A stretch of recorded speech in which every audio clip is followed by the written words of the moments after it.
Bom dia, tudo bem? Como é bom poder estar mais uma vez aqui com vocês para mais um culto a Deus. Mas você já parou para pensar o que significa cultuar a Deus? Culto não é só acordar cedo num domingo e ir para a igreja ouvir o pastor falar.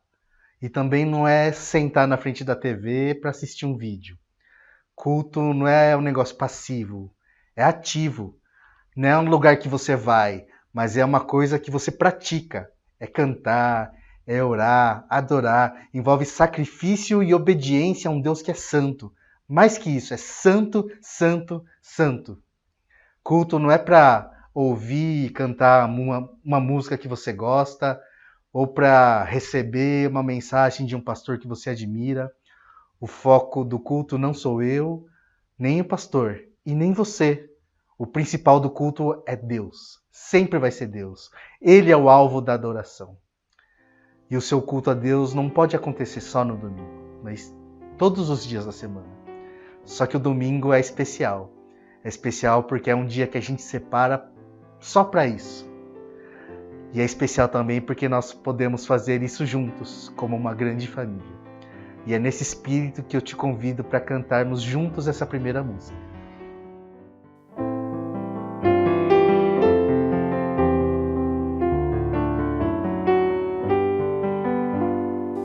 A ti, ó Deus, fiel e bom Senhor,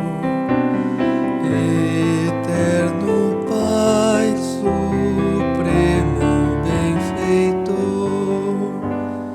nós, os teus servos, vimos dar louvor.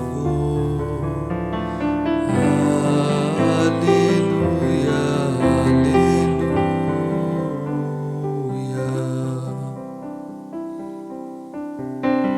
A ti, Deus Filho, Salvador Jesus, da graça fonte, da verdade a luz, por teu amor medido pela cruz.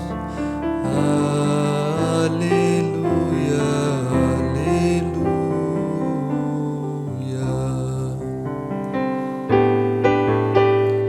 A ti, ó Deus, real Consolador, divino fogo, santificador, que nos anima e nos acende o amor.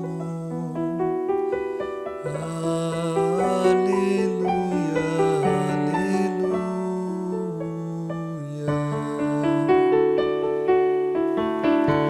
A ti, Deus Trino, poderoso Deus, que estás presente sempre junto aos teus, a ministrar as bênçãos lá dos céus.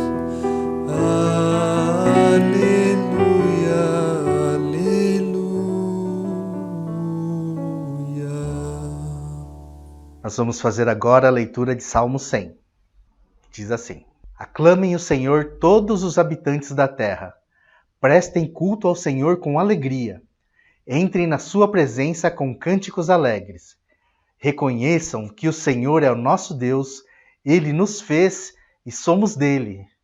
Somos o seu povo e rebanho do seu pastoreio. Entrem por suas portas com ações de graças e em seus átrios com louvor. Deem-lhe graças e bendigam o nome, pois o Senhor é bom e o seu amor leal é eterno. A sua fidelidade permanece por todas as gerações. O versículo 3 desse texto que a gente acabou de ler diz: Reconheçam que o Senhor é o nosso Deus, Ele nos fez e somos dele. Você consegue perceber a beleza dessa afirmação? Nós pertencemos a Deus. E Deus não é um Deus tirano, malvado. Ele é bom. E como diz essa próxima música, Ele é nosso formoso Salvador.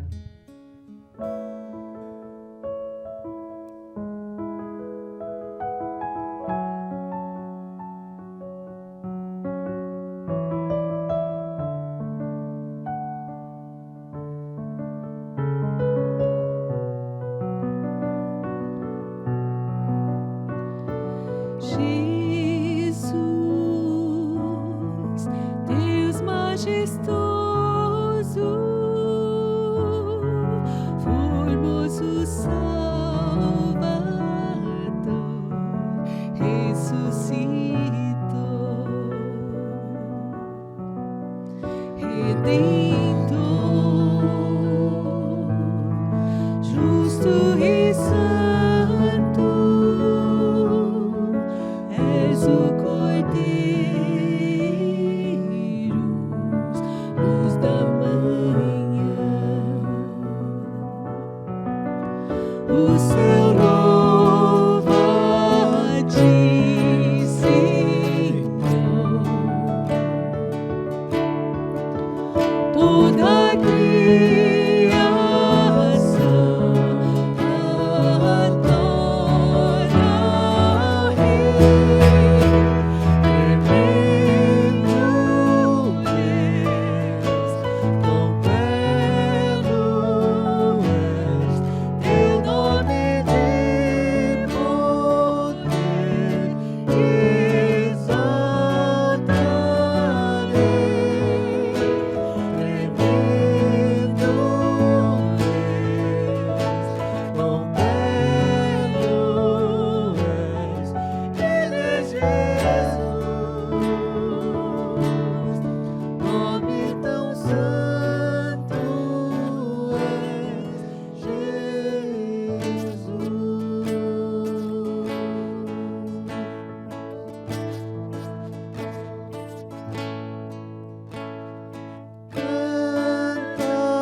Cantarei pra sempre, Jesus te amo, Jesus te amo. Cantarei pra sempre, Jesus te amo, Jesus te amo. Tremendo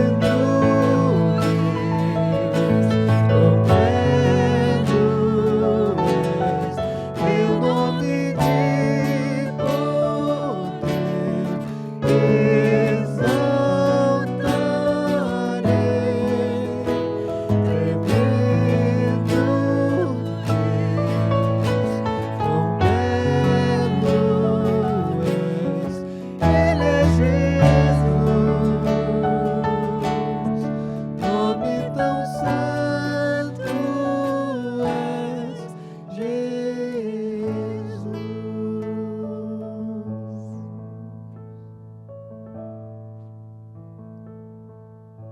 Nós temos um grupo no WhatsApp, onde você pode compartilhar os seus pedidos de oração e de agradecimento a Deus. E agora nós vamos ter um momento de intercessão conduzido pelo Jonathan.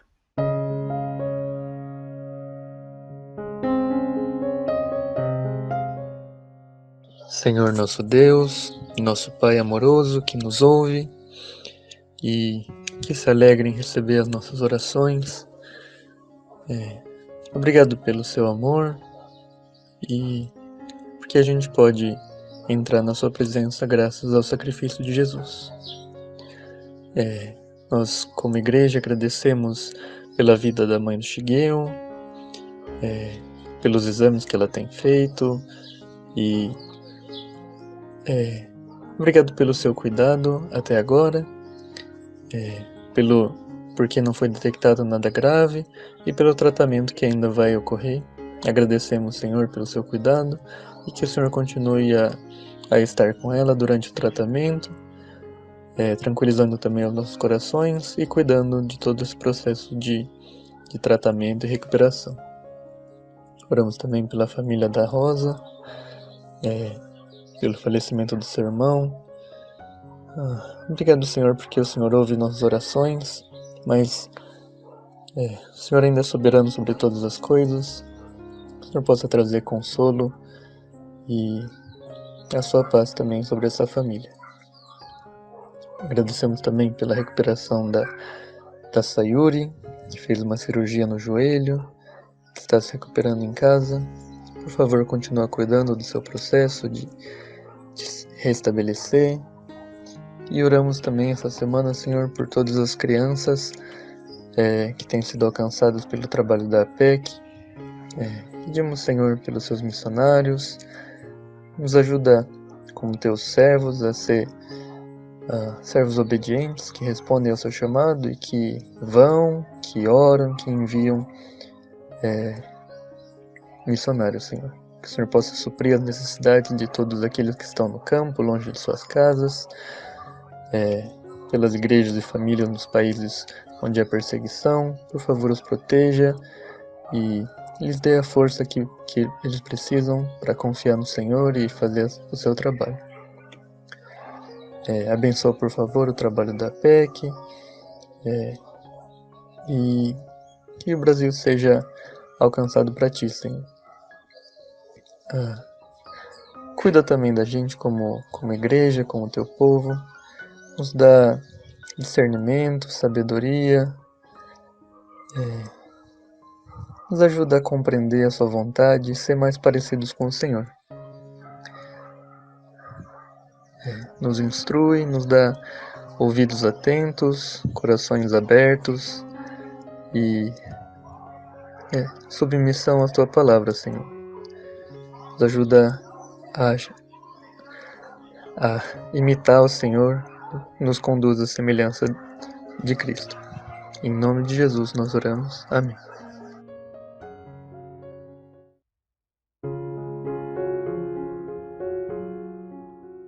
Segunda Coríntios 9:7 diz: Cada um contribua segundo tiver proposto no coração, não com tristeza ou por necessidade, porque Deus ama quem dá com alegria. Você pode continuar contribuindo com seus dízimos e ofertas mesmo durante o tempo da quarentena, depositando ou transferindo para a conta da igreja. Os tesoureiros estão pedindo para utilizar apenas o Banco Itaú, porque vamos deixar de usar o Banco do Brasil. Você também pode ofertar qualquer valor por meio de cartão de crédito ou boleto bancário utilizando o link ou QR Code. Uma outra opção é agendar um horário e trazer o seu envelope até a igreja.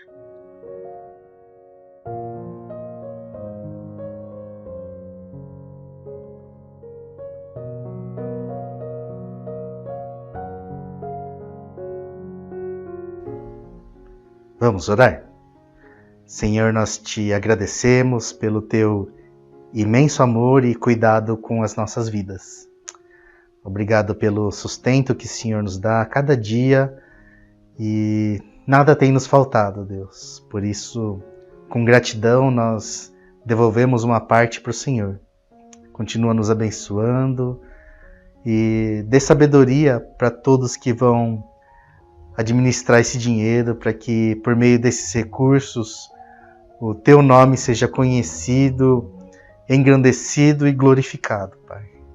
Nós oramos em nome de Jesus. Amém. Agora é a hora da gente lembrar dos aniversariantes dessa semana. E nessa semana tem bastante gente legal fazendo aniversário, hein? No dia 13, terça-feira, aniversário da Carol Sinizo, a Xi, e também é meu aniversário. No dia 14, aniversário do Alex Pereira, lá de Piedade. No dia 15, aniversário da Mayumi Carvalho. No dia 15 também, aniversário da Vivian Inagawa. E no dia 17, da Maria Hanada. Feliz aniversário, que Deus abençoe todos nós. Não esqueça de mandar um abraço, um recado para os nossos aniversariantes.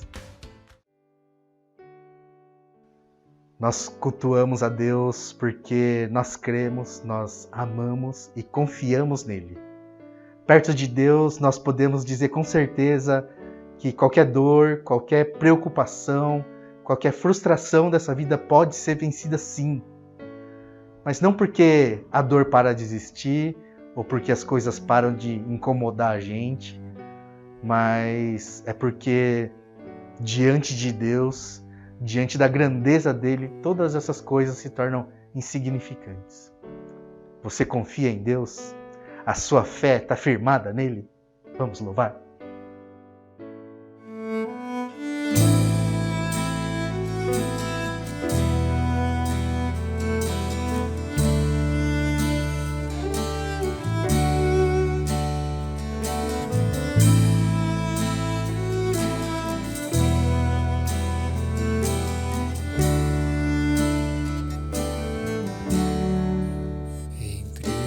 Só confiarei, Ele é minha força, luz, canção, angular que me firmei na tempestade ou sequidão. Um grande amor, profunda paz, o medo e a dor ficam pra trás. Consolador, tudo pra mim, firme no amor de Cristo, enfim. Em Cristo só que se encarnou, todo poder num frágil ser, que dom de amor, justiça e paz, a salvação que a todos traz. Pois lá na cruz o próprio Deus a sua ira satisfez, o meu pecado ele levou, por sua morte eu vivo estou.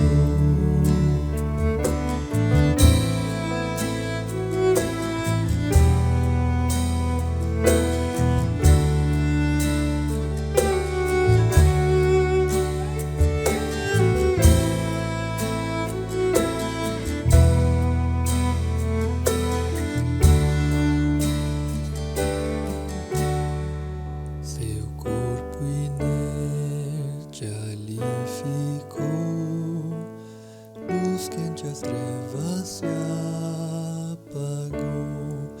Glorioso dia então surgiu, da sepultura ressurgiu.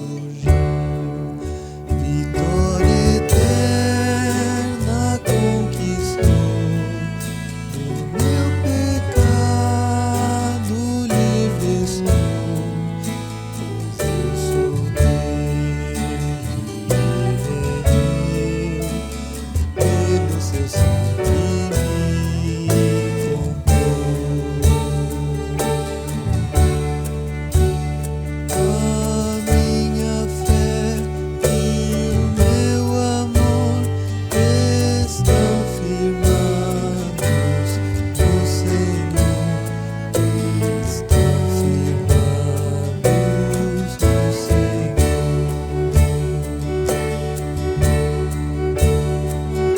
A minha fé e o meu amor estão firmados no Senhor, estão firmados no Senhor. Não mais a culpa, o medo atroz, esse é o poder de Cristo em mim, por toda a minha vida aqui, Ele será meu guia, enfim. Nenhum poder do inferno irá das suas mãos me afastar, até voltar ou me chamar. Em Cristo eu vou permanecer.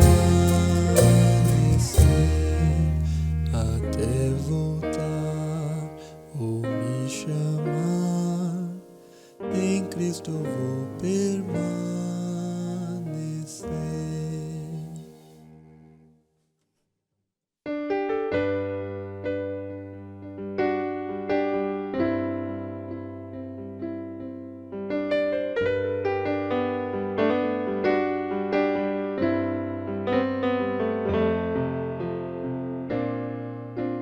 Perto quero estar,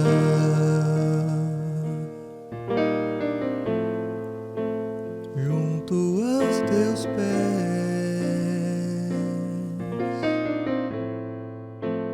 pois prazer maior não há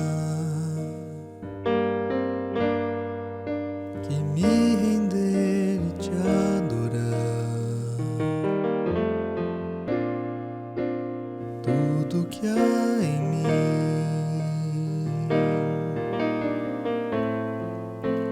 quero te ofertar,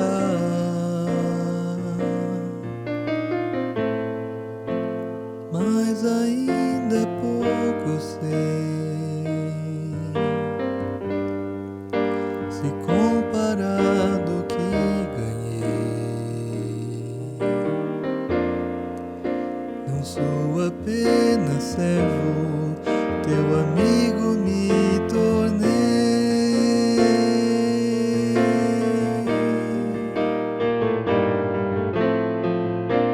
Te louvarei,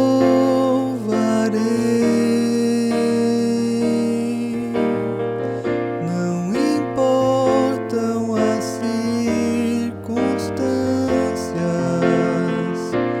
adorarei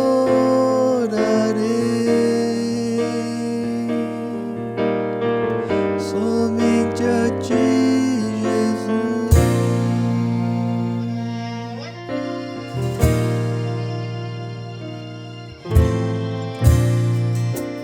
Perto quero estar,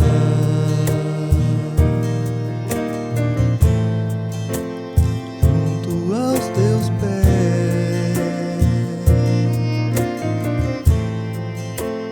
pois prazer maior não há que me render e te adorar.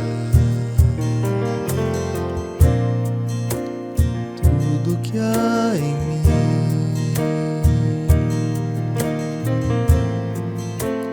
quero te ofertar,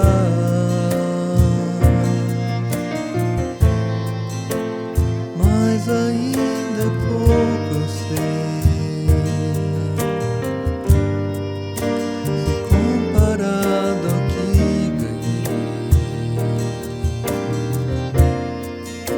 Não sou apenas servo, teu amigo me tornei.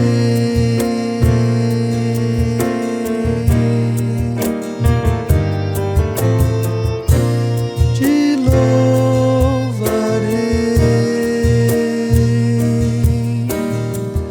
não importam as circunstâncias, adorarei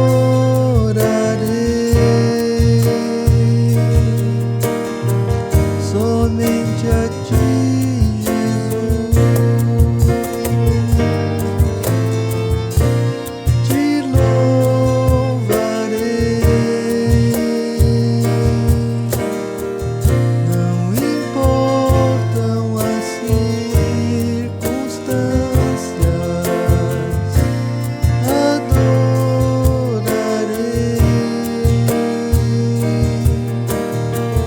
somente a ti, Jesus. Somente a ti, Jesus. Somente a ti, Jesus.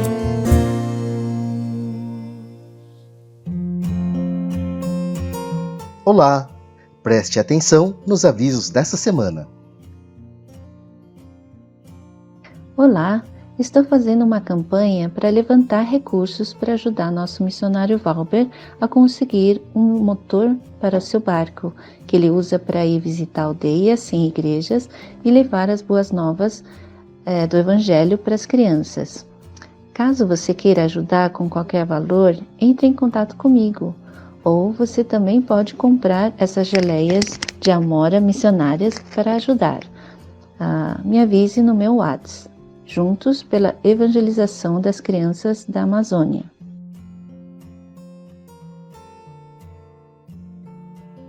Participe da campanha Juntos em Oração. A cada semana vamos orar por uma igreja diferente do Concílio Nikkei. Os motivos de oração podem ser vistos no culto online e nas redes sociais da igreja.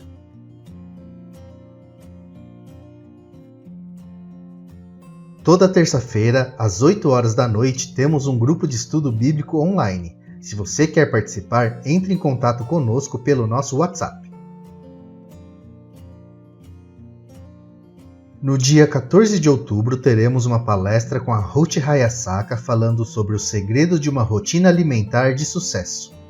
Não fique de fora e faça a sua inscrição gratuitamente pelo link ou QR Code o quanto antes. Por hoje é só. Obrigado e boa semana! É sempre muito bom ter esse tempo de louvor com vocês. E agora a gente vai continuar o nosso culto com a mensagem do pastor Daniel. Vamos orar? Senhor, recebe o nosso louvor, a nossa adoração, ainda que imperfeita, mas feita de coração, Pai. Que a mensagem do pastor Daniel possa continuar nos moldando segundo o teu padrão. Abençoa e dê sabedoria para o pastor, para que ele possa transmitir para nós aquilo que o Senhor mesmo já falou para ele. Em nome de Jesus nós oramos, agradecidos. Amém.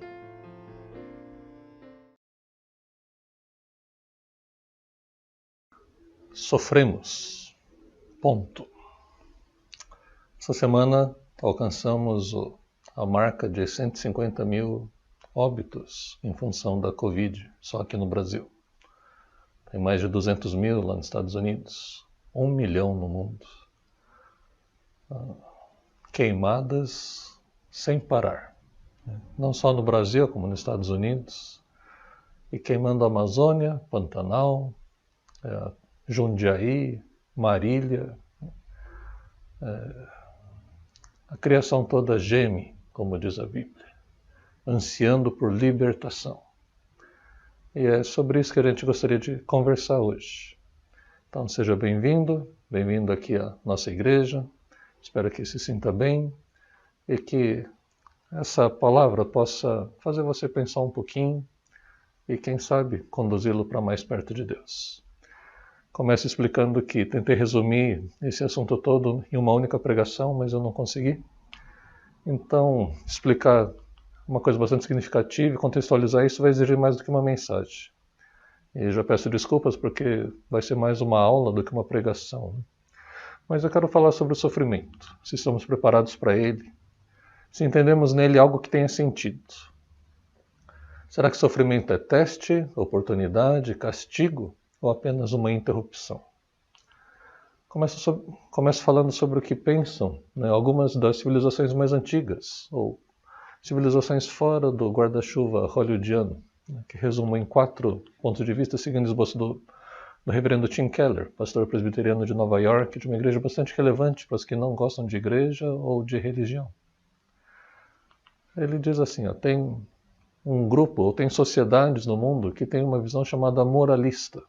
Moralista não no sentido pejorativo, mas moralista no sentido de se você faz o que é certo, então você merece a recompensa. Então, se alguém vive fazendo o que é certo e tem que enfrentar o sofrimento, por que o sofrimento apareceu na vida dele? Segundo essa visão de mundo, o sofrimento é resultado da falha de se viver corretamente. Então é preciso pagar cada coisa feita aqui nessa vida. E a felicidade plena é quando você expia todos os seus pecados, aí você pode passar para um outro nível. Então essas pessoas acreditam que se viverem adequadamente, se obedecem à ordem moral, se obedecem a Deus ou aos deuses, tudo vai bem. Se não está indo bem é porque falhou, descuidou, errou, pecou. Talvez o exemplo mais forte, né, mais nítido desse tipo de visão é a doutrina do karma. Não é karma, minha gente, mas o karma, né? Assim, quando você tem que pagar os pecados das vidas anteriores. Então, quem acredita em karma entende que a alma sofre repetidas reencarnações. Em cada vida nova traz marcas do passado e seus efeitos, né, o sofrimento entre eles. Então talvez o sofrimento atual seja um castigo por mau comportamento de vidas passadas, a gente não sabe. Né? Mas se você viver corretamente agora com decência, coragem e amor, suas vidas futuras serão melhores. A gente não precisa ir nem muito longe, não precisa chegar lá nos hindus, mas se você lembrar da história dos amigos de Jó, você vai entender como que funciona esse raciocínio. Se Deus é um Deus bom e Ele sempre recompensa os seus protegidos, seus amados, se alguém está sofrendo castigo, está sofrendo infortúnio, está sofrendo um desastre na vida dele, é porque aconteceu alguma coisa. Segundo os amigos de Jó, é porque Jó estava em pecado. Uma segunda visão, chamada de visão autotranscendente. E antes de falar da visão autotranscendente em si, é que me chama a atenção algumas dessas coisas que se autocoisam. Não sei como é que a gente pode explicar melhor. Quando a gente lê a explicação no livro, pelo linguajar às vezes técnico, hermético, somos induzidos a crer que a conclusão do autor seja verdadeira. Vocês devem conhecer o Stephen Hawking, aquele famoso físico muito inteligente, preso numa cadeira de rodas por uma doença debilitante. Ele escreve num dos seus best-sellers, né, O Universo numa Casca de Nós. Quem aqui leu? Né? Gostou? Entendeu? O livro é bem bonito. Né? Mas lá ele escreve que o universo se autogerou. Não é possível que ele falou uma coisa dessa. Eu comprei o livro para poder entender como que as pessoas que não creem em Deus entendem a origem do universo. E a frase dele é simples: o universo simplesmente se autogerou. Já pensou nisso? Pensa comigo. Pensa no nada. Sabe o que é nada? Não tem matéria, não tem energia, não tem espaço, não tem tempo. É um vácuo escuro, frio. E de repente do nada surge uma casca de nós. Pergunta isso. De onde veio a casca de nós? Por que ele fala de casca de nós? Porque esse é um exemplo de uma singularidade, um ponto único onde toda a matéria, toda a energia, todo o espaço, todo o tempo do universo estava concentrado. E a partir dessa castanha, ela explode, chama de Big Bang, e aí deu origem ao universo como a gente conhece. Então, mas de onde veio a casca de nós? Pois é. Era uma coisa que não existia nada, e de repente aparece uma coisa. Então a coisa que não existia deu origem a ela mesma. Falei, olha, aí não deu para colar isso. Mas vamos falar sobre a questão da visão autotranscendente. Talvez o melhor exemplo seja o budismo. E o budismo fala que o sofrimento vem como resultado dos desejos não realizados. O nosso sofrimento é porque a gente se envolve com um mundo que não existe. Então o que você precisa fazer é se elevar, você transcender, sair dessa imanência, né? Sair desse mundo carnal, material e ir para um outro nível. Né? Ir para o nirvana, né? Ir para um nível assim de total ausência de desejos ou apegos. Ele diz também, o budismo, né, diz que esses nossos sentimentos criam a ilusão de individualidade. Por isso a gente sofre. Mas na verdade somos todos parte de uma única coisa. Né? Então se você parar de ficar pensando desse jeito, então você não sofre mais. Então como faz para você não sofrer? Você apaga o desejo, desliga o coração. E a felicidade plena é não ter mais desejos ou apegos. Então, desligar o coração das coisas transitórias, das coisas materiais e das pessoas. Não ter mais desejos ou apegos. Livrar-se de todos os sentimentos. Nirvana. Aí acaba o sentimento. Acaba o sofrimento. Um terceiro grupo de comunidades ou de filosofias, religiões, tem essa visão chamada fatalista. Na visão fatalista, a nossa vida é determinada não por aquilo que a gente faz ou o que a gente escolhe, mas a vida é determinada pelas estrelas, pela vontade dos deuses. É porque Saturno entrou em Sagitário e por isso que aconteceu isso. Nessa visão fatalista, a gente não tem muito o que fazer em relação ao sofrimento. Porque o sofrimento vem, você não é a causa, nada disso causou, não tem a ver com almas passadas, não tem nada a que se fazer. Então o que você precisa fazer? Só precisa se adaptar. Então faz com que a sua alma se conforme com a realidade. Aconteceu porque tinha que acontecer. Então a felicidade plena, nesses casos, não existe, não tem como acontecer. E aí o que se valoriza mais dessas culturas é o tal do estoicismo. É quando a pessoa diz assim, bom, já que vamos ter que morrer, vamos morrer lutando e foi uma honra trabalhar com o Senhor, foi uma honra servir o Senhor. Né? Então a ideia é que você possa passar pela morte da maneira mais nobre possível. Que você não se entregue ao sofrimento, que você sublime o sofrimento e passe por ele plenamente. Então, quando se fala em destino, né, fatalidade, o islamismo fala em vontade inescrutável de Allah. Então, manter uma postura honrosa diante de causas perdidas é considerada a maior das virtudes. Disso eram feitos os heróis. E no islamismo, render-se à misteriosa vontade de Allah sem questionar é uma das exigências centrais da retidão, diz o Tim Keller. A gente já viu 3, lembra ainda dos primeiros 3? Né? A visão moralista, visão qualquer outra, autotranscendente, visão fatalista e esse último, visão dualista.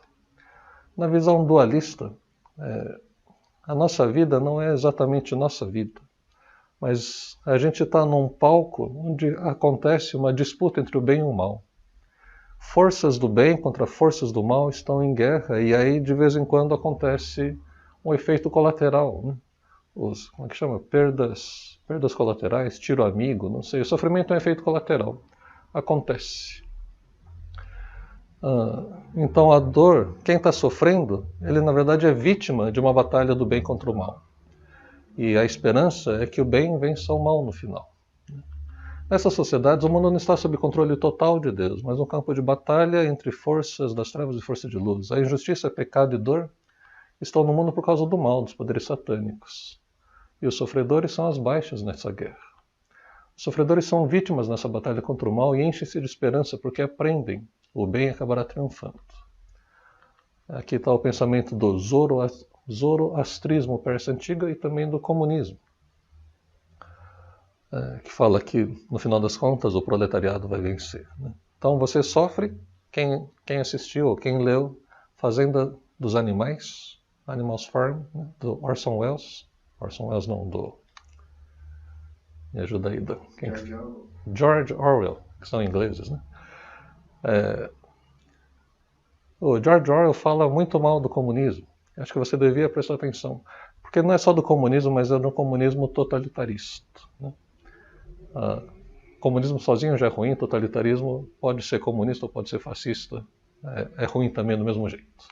Então qual que é o certo? Para o autotranscendente, o que você tem que fazer é pensar diferente. Você tem que se desligar dos sentimentos. Você já pode ter ouvido essa em algum outro lugar, mas tem gente que fala que o mal é só produto da nossa mente, é imaginação. Quando você fala, tá frio, frio não existe, frio é só fruto da sua imaginação. Tá calor, também não existe, calor é só... E aí tem uma piadinha de um menino, que o pai faz tempo que não ia para a igreja ali, e aí o líder da comunidade vem e pergunta para o menino, ô Joãozinho, cadê seu pai? Meu pai está em casa. O que aconteceu com ele? Ele pensa que está doente, porque doença não existe, né? Então ele pensa que está doente, está lá de cama. Passa mais 2 semanas, o pai não vem, e aí o líder pergunta para o menino de novo, e aí, Joãozinho, seu pai? Agora meu pai pensa que morreu. A gente teve que enterrar ele. Sabe, quando a gente nega a realidade, é uma coisa bem complicada. Muita gente sofre problemas psicológicos, psiquiátricos, porque tem uma cisão entre a realidade e o que você está entendendo dela. O que o moralista diz que você precisa fazer? Se você está sofrendo, é porque você está fazendo coisa errada. Você tem que viver diferente. Precisa mudar seu jeito, precisa aproveitar que você caiu, agora você entendeu, aprendeu, agora viva diferente. O fatalista, o que ele tem que fazer? Tem que aceitar o sofrimento, não tem o que fazer. E tem que aceitar o sofrimento da maneira mais nobre possível. E o dualista? O dualista não tem muito o que responder também aqui, ele só tem que pensar no futuro. Porque nessa vida aqui a gente está sendo vítima do bem contra o mal. Então, embora pareçam coisas bem diferentes, existem coisas em comum entre elas. Nessas 4 cosmovisões, o sofrimento não é surpresa, faz parte da vida. Segundo, o sofrimento ajuda a se reerguer e caminhar rumo ao propósito principal da vida, seja ele crescimento espiritual, autocontrole, honra, promoção das forças do bem. E terceiro, a chave para se reerguer e alcançar a vitória no sofrimento é algo de responsabilidade do sofredor. E é diferente, depois eu vou falar de uma quinta visão. Então, qual deles é o certo? O budista vai dizer, eu morro, eu sofro, eu morro, mas é ilusão. Eu morro, mas eu continuo parte do universo tanto quanto sou agora. Então, se eu morrer agora, assim, em vez de estar aqui, eu estou uma outra dimensão, estou num outro plano. Depois eu volto aqui outra vez, depois vou para lá de novo. Então ele fala que o sofrimento é só ilusão. O moralista diz que ele sofre agora para me redimir o quanto antes, porque eu preciso melhorar para poder ter uma vida melhor.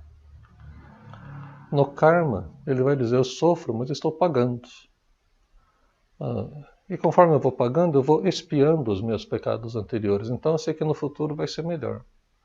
Eu tenho de sofrer e morrer, mas se agir com correção e nobreza, eu terei uma vida melhor no futuro, onde eu serei totalmente liberto do sofrimento, e aí eu vou pro ápice ali. E para sociedades mais comunais, ele vai dizer, eu morro, mas meus filhos e netos não vão morrer. Eu estou sofrendo, mas no futuro, no meu futuro próximo, meus descendentes eles vão ter uma vida melhor. O sofrimento sempre propõe uma responsabilidade, oferece uma oportunidade. Essas abordagens antigas, parte hoje de diversas sociedades, levam o sofrimento a sério e enxergam ele como um caminho para um bem maior. A vida é cheia de sofrimento e as orientações estão ligadas com o labor, com o trabalhar interior, que, se bem executados, nos reconecta conosco mesmos, ou com outros, ou com o divino ou sobrenatural. Se o sofrimento for encarado corretamente, pode trazer benefícios, sabedoria, glória e até doçura à vida da pessoa. Os sofredores são levados a esperar bom futuro na terra, ou o favor de Deus e a reunião com os entes queridos no paraíso. Então aqui tem um quadro resumindo. Então tem a visão moralista, autotranscendente, fatalista e dualista. E tem aqui nas linhas, causa, resposta e desfecho final. Então essas são visões tradicionais, religiosas, de diferentes matizes. Nós vamos ver como pensa alguém materialista, secular. Alguém que acredita que tudo que existe está aqui nessa vida. Não existe além, não existe transcendente, não existe Deus, somos fruto do Big Bang, do acaso. Alguém que acredita que somos apenas os portadores dos genes, máquinas físico-químicas, produto da evolução aleatória. Vou ler uma frase aqui do Richard Dawkins. No mundo natural, o sofrimento está além de qualquer propósito.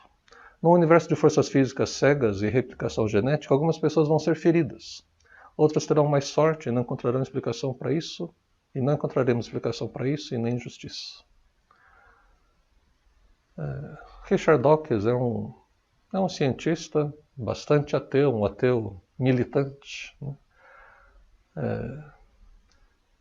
Qual o sentido do sofrimento para alguém que é completamente ateu, filosoficamente ateu, que não crê na existência de Deus, que não crê no bem e no mal, por exemplo? E aqui eu faço um parênteses. Eu me converti quando eu tinha 13 para 14 anos. Estava na 7ª para 8ª série. Nasci em igreja, fui educado como cristão. Mas ser educado como cristão não torna alguém cristão, né? Torna alguém parte da cristandade, mas não do cristianismo. E eu comecei a perguntar a mim mesmo, né? Será que a verdade está lá fora? Né? Será que aquilo que eu estou aprendendo é toda a verdade? Será que existe um sentido na existência? Por que a existência do homem? Por que a minha existência? Por que a sua existência? Para onde a gente vai? Se Deus não existe? Se tudo isso que a gente aprendeu aqui na igreja for uma furada? E aí eu comecei a ler vários livros.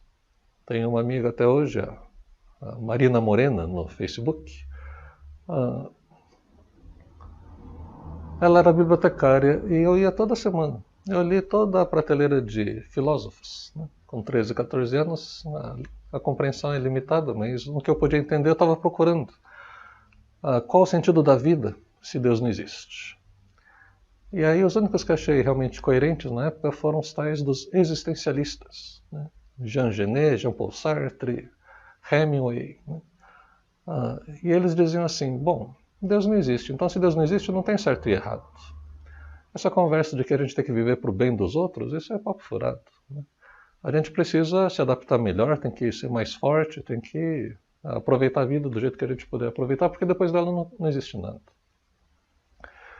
E foi lendo essa turma que comecei a entender, sim, de fato, esses são pessoas honestas. Porque todos os outros falam de um bem comum, não sei, falava de alguma coisa de deixar o mundo melhor para os nossos filhos. Né? Para quê? Por quê? Né? Não faz sentido. Né? Se Deus não existe, não tem bem, não tem mal, não tem certo, não tem errado. O que importa é você se dar bem nessa vida. E o que é se dar bem nessa vida? É você poder viver com conforto, segurança e prazer, do melhor jeito que puder. Né? Pensa nisso. Se Deus não existe, não tem certo e errado. Se Deus existe, tem certo e errado. Se Deus não existe, é tudo fruto do acaso. E se é fruto do acaso, tanto faz. Se Deus existe e criou o universo como a gente conhece, e definiu um propósito para a existência do universo, para a minha existência, para a sua existência, a existência da humanidade, a existência da natureza. Se Deus criou tudo isso com um propósito, será que não era bom a gente tentar entender qual que é esse propósito e cumprir o propósito para o qual Deus nos criou? Por que nós sofremos? Né? Para alguém que entende que o mundo é só um monte de forças aleatórias, sofre porque você fica pensando em sofrimento. Para de pensar em sofrimento, para de pensar em justiça. Não existem essas coisas. Né? É muito interessante. O Dawkins diz que as pessoas ficam se debatendo com o sofrimento porque não aceitam que ele nunca vai ter propósito. Sofrimento não tem propósito, assim como a vida não tem propósito, assim como o universo não tem propósito.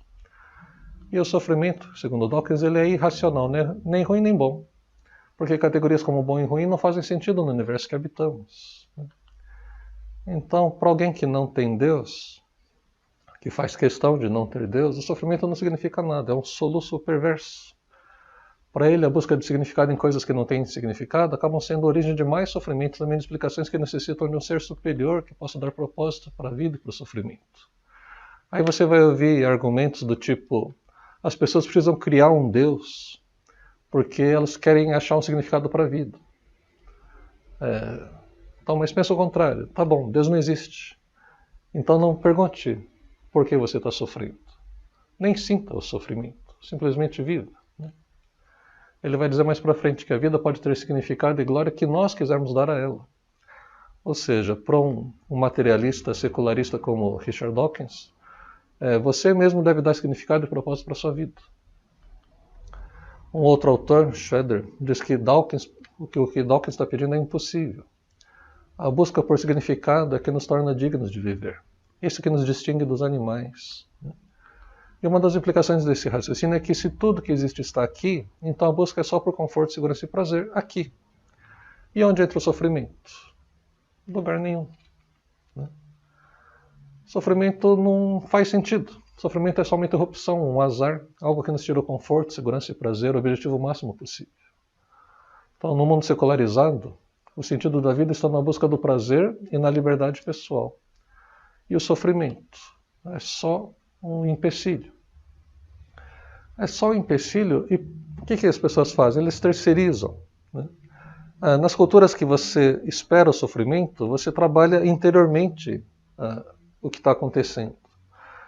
Não é que você precisa se entregar à dor, mas você vivencia a dor. E você sabe que essa dor vai te fazer um bem de alguma forma. Mas se você acredita que a dor ou o sofrimento é só uma coisa que atrapalha, você quer eliminá-la o quanto antes. Então, toma um remédio, né, assim, eu estava vendo a entrevista de um dos autores do DSM-3, né, que é o Manual de Doenças Psiquiátricas, Doenças Mentais, da Associação de Psiquiatria Americana, que é padrão para o mundo todo. Né? A gente está no DSM-5, mas um dos autores do DSM-3, ele diz assim, eu acho que a gente exagerou algumas coisas. Algumas das dores que as pessoas sofrem não podem ser classificadas como transtorno. Porque aí, né, naquele tempo tinha coisas do tipo, se você perde alguém querido, seu pai morreu, seu filho morreu, passou 2 semanas, ainda está doendo, tem que tomar remédio. Viu? Não precisa tomar remédio. Essa é a tristeza normal que a gente sente. Você vai dizer, mas está tornando incapacitante. Né? Ok, incapacitante por quanto tempo? Porque a dor, cada um precisa lidar com ela e cada um lida de maneira diferente.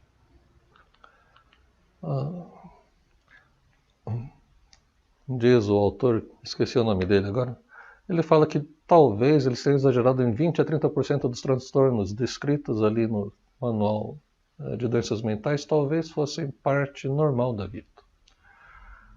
Então você não precisa dar estimulantes ou calmantes para alguém que está sofrendo, porque o sofrimento faz parte da vida. Mas se você acredita que o sofrimento é só um atrapalho, então você tem que tirar logo. Né? Entendeu como é que é esse conflito de cosmovisões do nosso mundo? Então, nas outras culturas, essas primeiras 4 que eu mencionei, o propósito maior da vida é algo que está além da felicidade e do conforto pessoal. A felicidade pode estar em ser uma pessoa honrada, alguém respeitado pelos filhos, pela comunidade, ou por ser um defensor de uma grande causa, parte de um movimento significativo, ou alguém que busque o céu, a iluminação. Em todas essas narrativas culturais, o sofrimento é parte do processo de terminar bem a história. Todos esses sentidos da vida podem ser alcançados apesar do sofrimento ou através do sofrimento. Já na narrativa secular, o sentido da vida é a liberdade, a felicidade do indivíduo. Então o sofrimento não tem utilidade. Ele atrapalha a liberdade e atrapalha a felicidade. Então tudo o que se faz é evitá-la a todo custo. E se for inevitável, administrar e minimizar os sentimentos de dor e desconforto. Então nesse 5º ponto de vista, essa visão secularista, a vida ela não tem sentido transcendente, não tem um sentido último, é simplesmente viver aqui. O sofrimento é um modo de ver as coisas. Porque já que não tem certo e errado, você está sofrendo por quê? Porque está vendo as queimadas da Amazônia? Ou porque 150 mil pessoas morreram só no Brasil? Acontece. Né? Sabe? Olha só. É muito triste quando eu ouço coisas desse tipo. Quando começou a pandemia, tinha gente falando assim, mas passados 4 meses, 5 meses, o pessoal falando assim, mas sempre morreu gente. Falou, pois é, mas naquela altura do campeonato, já era o número de... eram 80 mil mortos. Já era o número de mortos por acidentes de carro e mortos por armas de fogo num ano todo. Só que foram só 4 meses. E era a soma dos dois. Sabe, gente dizendo assim, tanto faz, né? Morre porque tem que morrer. Né? Sabe, essa é uma visão secularista. Uma visão de alguém que acha que não tem sentido maior. As pessoas não são só mais um conjunto de elementos químicos que fica andando por aí. Para a visão secularista, a dor é um azar. E a única esperança que as pessoas têm é criar o seu próprio destino. Eu quero ler o texto de Romanos 8, versículos 18 a 28. Eu vou ler na versão A Mensagem. Não penso que seja possível fazer uma só comparação entre os tempos difíceis de hoje e os bons tempos que virão. Não penso que seja possível fazer uma única comparação entre os tempos difíceis de hoje e os tempos bons que virão. O mundo criado quase não se contém, esperando pelo que vem a seguir. Tudo na criação sofre restrições. Deus a controla até que todas as criaturas estejam prontas e possam ser libertadas para os tempos gloriosos que virão. Enquanto isso, a alegria aumenta com a expectativa. Na outra versão vai dizer que a natureza toda geme, a criação toda geme. Quando a gente vê, sei lá, onça pintada, com as patas queimadas, né? Assim, a natureza está gemendo. E a gente está vendo esse negócio de queimada agora, mas antes já tinha a poluição, né? Já tinha o buraco na camada de ozônio, né? Tem um monte de gente com câncer de pele, né? Já tinha dengue, já tem zika, né? Chikungunya. Assim, a coisa está ficando mais complicada, a vida está ficando mais difícil. E aí existe esse gemido, esse anseio por libertação, anseio por parte da criação, e dentro da gente também fica esse sentimento. E aqui está dizendo que a alegria aumenta com a expectativa porque Deus vai trazer libertação. Como eu falei, hoje eu não vou conseguir terminar sobre a questão do ponto de vista cristão, sobre essas coisas. Quero adiantar algumas coisas que a gente pode pensar sobre algumas diferenças entre o ponto de vista cristão e o ponto de vista dessas outras filosofias ou pontos de vista diferentes. Então, por exemplo, em relação ao budismo, ou essas outras religiões que dizem que o sofrimento não existe. No cristianismo, vai dizer que o sofrimento existe. O sofrimento existe. Existe um casamento entre o que a gente vê ao nosso redor e aquilo que a gente percebe do mundo. Você não precisa fazer uma dicotomia dizendo assim, você está vendo uma coisa, mas isso daí não é isso que você está vendo. Isso daí é só fruto da sua imaginação. Não, no cristianismo você pode ver o sofrimento, você deve se compadecer do sofrimento do outro. E se você sofrer, diz a Bíblia, que é para a gente chorar junto com os que choram. É para se alegrar com os que se alegram, mas também para chorar com os que choram. E a gente chora com as 150 mil famílias, né? Pais, mães, filhos que ficaram sozinhos, que perderam alguém muito querido. Diferente também dos moralistas ou dos fatalistas, melhor dizendo, né? O fatalista, ele vê o mal, ele vê o sofrimento, ele tem que agir com nobreza. Ele não pode demonstrar que ele está sofrendo. Mas a gente ouve lá da cruz, né? Eli, Eli, lama sabachthani. Deus meu, por que me desamparaste? O próprio Jesus. Se era para funcionar essa coisa de quem tem uma vida boa vai sempre ser abençoado, com Jesus, ele era a melhor pessoa do mundo. Ele foi parar na cruz. Então, quando a gente olha para Jesus, a gente começa a entender um pouco diferente essas outras visões e a gente entende melhor o que é o cristianismo. Então, Jesus, quando está morrendo na cruz, ele não está ali, não vou mostrar que eu estou sofrendo. Eu tenho que morrer de maneira nobre. Aliás, antes de ir para a cruz, lá no Getsemane, Jesus disse que ele está triste até a morte. A minha alma está triste até a morte. E o autor do Evangelho diz que lágrimas não, gotas de suor como sangue caíam da sua testa. Jesus sofreu, pediu ajuda para os amigos estarem com ele. Você entende que é diferente desse tipo de visão moralista, autotranscendente, fatalista, dualista? Jesus sabia que estava numa guerra. Sabia que, ele fala assim, agora é a hora das trevas. Mas ao mesmo tempo ele sabia, Deus está no controle de todas as coisas. O que parece ser vítima do mal, na verdade está sob controle de Deus. Sofremos. Por quê? Para quê? Alguns dizem que não pode perguntar por quê, tem que perguntar para quê. Eu quero continuar essa conversa na próxima mensagem. Eu queria que você começasse a entender, começasse a pensar no que você acredita. Porque muitos crentes, embora sejam cristãos, nascidos de novo, às vezes têm uma visão de mundo mais parecida com essas outras. Então tem gente que fala assim, quando alguém morre a gente não pode chorar. Porque você sabe que a outra pessoa já está com Deus, então você não pode ficar demonstrando dor. Se você sabe que a outra pessoa está com Deus, isso traz um consolo muito grande. Mas você não precisa ficar se segurando. Entenda. A Bíblia entende o que é sofrimento. Termina com Hebreus 4, né?